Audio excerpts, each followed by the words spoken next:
Достар, бұл салатты мен анда бірінші рет жасауым, және составы бұл менің чисто өз идеям. Дәмі күшті болды.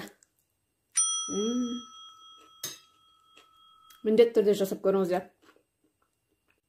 Сәлем достар, қалдарыңыз қалай? Бүгін сіздермен бірге осындай жеңіл ғана салат жасайтын боламыз. Бұл менде бір порцияға арналған салат. Бізге қажетті осы піскен етіміз, ас көкі, жұмыртқаның ағы, және де піскен картоп, 3-4 қасық горох және тұздалған қияр.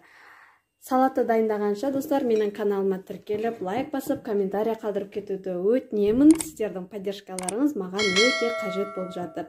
Осы заттардың барлығын 4 бұрышты етіп тураймыз. Ал кеттік. Енді, достар, барлығын турап алдық. Енді ыдысымызды аламыз. Барлығын араластырамыз.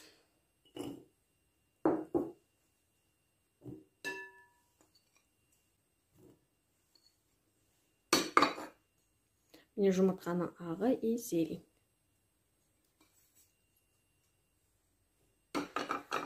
Горохымызды.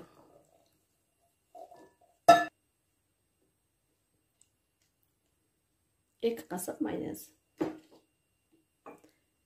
Жақсылап араластырып аламыз.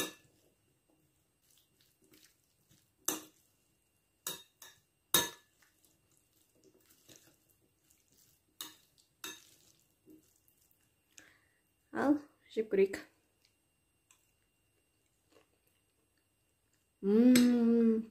Өте дәмді.